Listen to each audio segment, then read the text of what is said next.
Hello दोस्तों, आज जो हमारे बीच एक वैश्विक महामारी चल रही है जिसका नाम कोविड-19 है। क्या आपको पता है इसके अंदर बहुत सारे वायरस आते हैं जैसे कि सार्स और मेर्स। इन सभी वायरसों का आकार मुकुट के जैसा प्रतीत होता है और मुकुट को ग्रीक भाषा में कोरोना कहते हैं, इसलिए इस वायरस को कोरोना नाम दिया गया है। क्या इस वायरस की वैक्सीन बन गई है? अगर नहीं तो कब बनेगी? और हमारे देश में जो लॉकडाउन लगाया गया है उसका भी 70 दिन पूरे होने को आया है। अब सवाल यह आता है कि आखिर इस वायरस का खात्मा कब होगा और क्या इस वायरस के पहले भी कई ऐसे जानलेवा महामारी हुई थी? तो आइए जानते हैं। जी हाँ, इसके पहले भी कई बार ऐसी महामारी दुनिया पर पड़ी थी जिसमें दो सबसे खतरनाक थी। आइए इन दोनों महामारी के बारे में जानते हैं। पहला है प्लेग ऑफ जस्टिनियन जो 541 ईस्वी से 542 ईस्वी में स्टार्ट हुआ था, यानी आज से 1500 साल पहले। इस महामारी ने पूर्वी रोमन साम्राज्य को सबसे ज्यादा नुकसान पहुंचाया था। इसमें 2.5 करोड़ से 10 करोड़ लोग मारे गए थे। नंबर 2, द ब्लैक डेथ, जिसमें 75 मिलियन से 200 मिलियन लोग मारे गए थे, यानी 7.5 करोड़ से 20 करोड़ तक की जान गई थी। इसमें माना जाता है कि यूरोप में 20% से 50% तक की आबादी खत्म हो गई थी। सन 1855 में यह महामारी चाइना में शुरुआत हुई थी।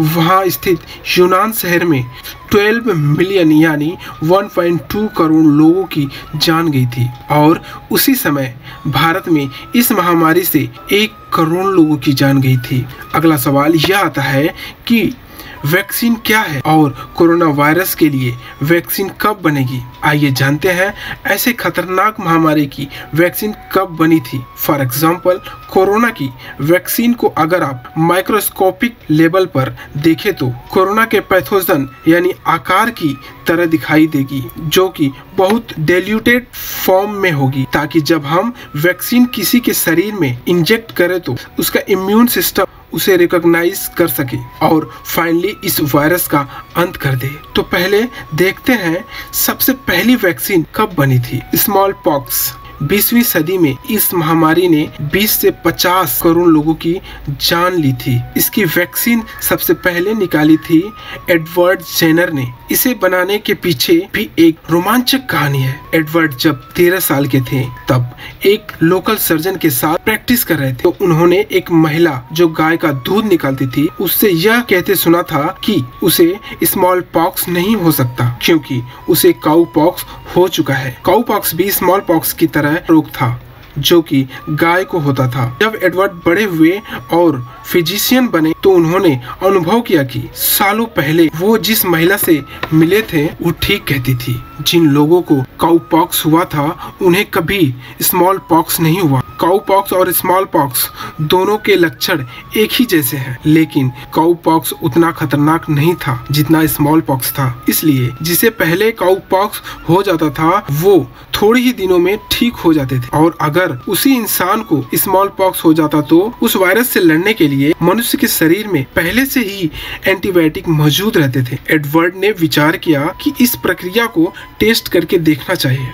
एडवर्ड मई 1796 को एक औरत से मिले जिसके हाथ में काऊ पॉक्स हुआ था। एडवर्ड ने उसके हाथ में हुए काऊ पॉक्स के दाने से मैटर निकाला और उसे अपने माली के 8 साल के बेटे के अंदर इंजेक्ट कर दिया। उस बच्चे को कुछ दिन बुखार रहा और फिर वो ठीक हो गया। उसके बाद एडवर्ड ने स्मॉल पॉक्स के दाने का मैटर उसी बच्चे के अंदर फिर से इंजेक्ट किया। इस बार बच्चे को कोई भी बीमारी नहीं हुई और इस तरह एडवर्ड को स्मॉल पॉक्स की वैक्सीन मिल गई। 1979 में एडवर्ड ने पूरी दुनिया को इस बीमारी से मुक्ति दिला दिया। अब सवाल आता है, क्या कोरोना वायरस के लिए कोई वैक्सीन बनी है? अगर नहीं तो कब बनेगी? तो इसका जवाब यह है कि इंडिया के और पूरी दुनिया के वेस्ट ब्रेंच दिन रात काम कर रहे हैं। संभवतः जिस तरह चाइना की साइंटिस्ट ने कोरोना वायरस का जेनेटिक कोड अपलोड किया था, उस कोड का इस्तेमाल करके इनोविया फार्मास्यूटिकल नामक कंपनी ने ऑन पेपर वैक्सीन तैयार कर ली। काफी ऐसे लोग हैं जो इस वैक्सीन का टेस्ट अपने ऊपर